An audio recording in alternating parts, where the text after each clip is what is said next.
So you want to fix your relationship, huh? Well, if no one has told you this, let me be the first one to tell you that you can't fix the relationship. You can only heal yourself. And the best books out there are going to tell you that you need to focus on yourself, your healing. You need to prioritize yourself. You need to learn to be selfish so that you can become the best partner that you can be before you start worrying about somebody else and trying to fix somebody else so that they can be a good partner for the relationship. Anything that you read or listen to that is telling you that the problems in your life are because of another person, it's because of a situation, it's because of society, anything that focuses on external things, things that are out of your control, is not going to help you. It's not going to help you live your best life. It's going to help you feel good. It's going to help you point fingers. It's going to help you find somebody to blame. This is why all these bad things keep happening to me. But if you are ready to take responsibility for your life, if you are in an unhealthy, toxic, and or abusive relationship, this is your wake-up call to focus on you, to focus on how you have toxic patterns of relating to other people and how you need to learn adaptive, productive, healthy ways of communicating and being in relationship and partnership with other people. It's not easy. If it was easy, everyone would be doing it. But what you see most people doing is blaming somebody else, right? It's their fault. They victimized me. They took advantage of me. They hurt me. All of those things could very well be true, but it's not going to help you get to where you want to be. Where do you want to be? You want to be in a long-term loving partnership with somebody else who reciprocates the loving kindness that you give. That's what you want. That's what you want, right? That's why you click on this video. It's what you want. There is a way to do it. There is a way to do it. And the book that I recommend all the time, I actually have it here, it's usually in my room, is Women Who Love Too Much by Robin Norwood. And I have another video on my channel that talks about the recovery, the steps to recovery. Chapter 10 goes through a whole bunch of steps to take to your recovery.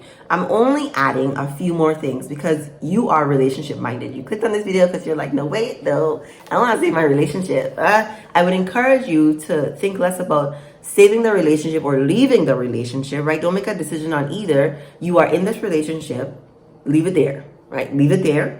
And you are going to work on being the best version of you that you can be. However, some things that I can recommend is couples therapy. I don't do couples therapy, and I'm not an advocate for couples therapy.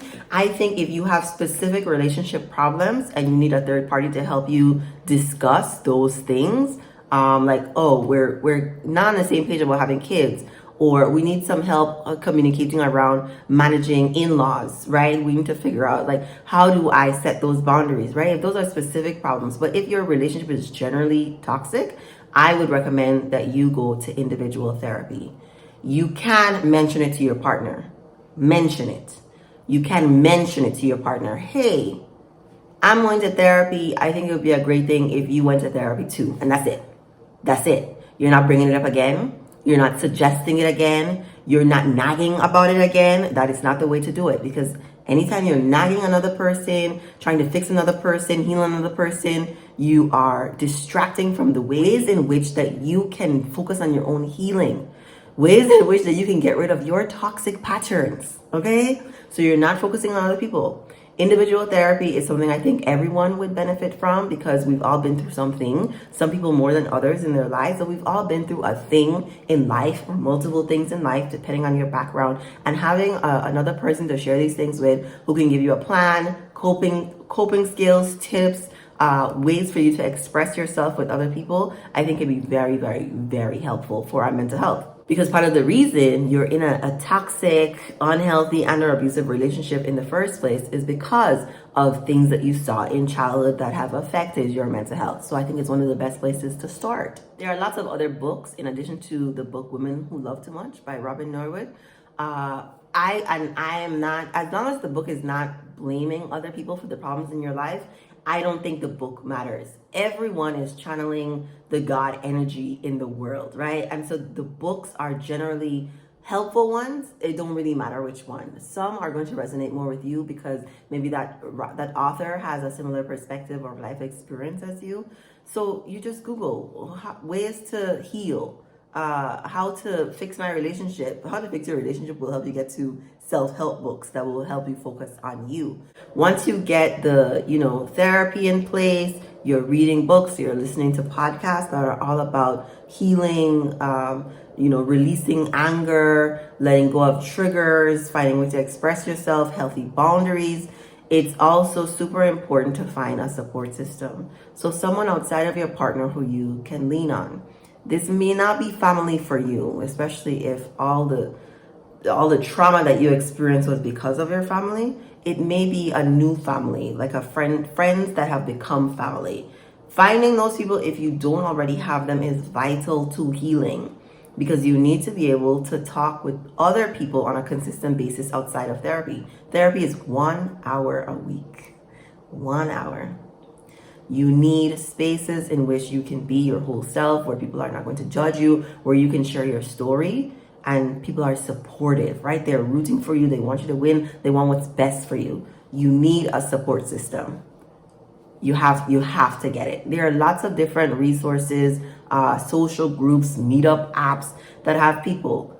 It takes some time, especially depending on where you are in the world, in the States, to find like really authentic, caring people, but it's worth it. Take the time to invest in these relationships, friendships, outside of your primary romantic relationship. And then my last tip, because this is a spirituality channel and because Robert Norwood also recommends diving deeper into your spirituality. I think that every problem we have here in this physical plane of earth has a spiritual background, issue, disconnection. I think a lot of the ways in which trauma, negative experiences have shown up in lives is because that person, maybe somebody who harmed you, or you engaging in behavior that's harmful to yourself, felt disconnected from God. So what you really need is a spiritual practice. I think I only have one video on my channel about my spiritual practice, but having a ritual, having a routine that is going to help you on a daily basis. So these are daily things. Your spiritual practice is a daily routine that you engage in for the benefit of yourself. You're not doing this for your partner. You're doing this because it's going to recalibrate your mind and help you get in closer connection to the God inside of you. So there's lots of different ways to do it, right? One of the things that I do in the morning is I listen to affirmations of my own voice that I recorded. I meditate. I have a cup of tea. I'm obsessed with black tea now. I've transitioned from chai tea to black tea.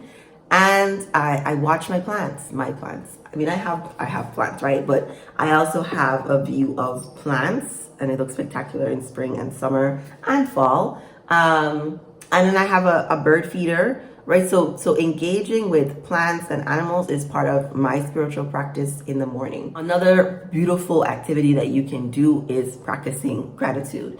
And there's so many different ways to practice gratitude. You can do it throughout the day. You can say it out loud. You can say it in your mind. You can write it down, jot it down as something wonderful happens.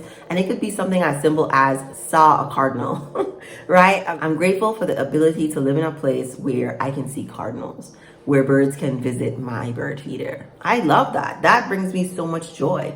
Figure out the things that bring you joy. And then at the end of the day, I also think having a nighttime spiritual practice or routine is very helpful because it makes you start your day in one way and end your day in one way. And even if things happen throughout the day, you can be so you can be so centered that you can manage those negative things that happen throughout the day. And so my spiritual nighttime routine includes I wouldn't say meditation. I listen to my affirmations again. I journal. I read, right? Something short, something helpful, something inspiring. And then I just have my prayer time with God, right? Meditation is God talking to us. Prayer is us talking to God. Understanding that in this world, we're all connected. There is God in all of us, and we can all aim to be as kind as we can be to the people closest to us. So as you focus on yourself, your healing, your traumas from childhood and therapy, as you read these self-help books that are giving you new tips and new perspectives on how to view yourself and yourself interacting with other people in this world, you get your support system of people who are rooting for you. They want you to succeed. They're checking on you. They're checking on your mental health. They want you to be happy and healthy. And then you focus on your connection with God. All these steps, I think, on a continual basis, right? Give yourself 30 days, 90 days, a year. I've been doing this for a long time. I've come to this place of peace level 10,000 over many, many years of reading The Power of Now, Gary Zukav on the Seat of the Soul, meditating twice a day for years, right? I was deep in the spirituality, deep in focusing on myself and not my relationship. And so Robin Norwood says, your relationship will either end or it will change. My relationship ended. Everybody's relationship doesn't end. Some relationships change and become the bright place that you've been looking for. Focus less on ending it or staying or fixing it, and more on focusing on yourself. I'm not a couples therapist. That's the best advice I have for someone wanting to save a toxic relationship. Get healthy. The best way you can save your toxic, unhealthy, and or abusive relationship is for you to get healthy so that you can stop doing the cycle. You can stop with the trauma loop that you and your partner have been doing. You're both active participants in the negative, toxic cycle. When you stop, the other person will either be inspired or they will be completely turned off. And eventually the relationship will end or it will change. Let me know what you think in the comments. Remember to like, subscribe, share this video with someone you think it may help, and thank you for watching.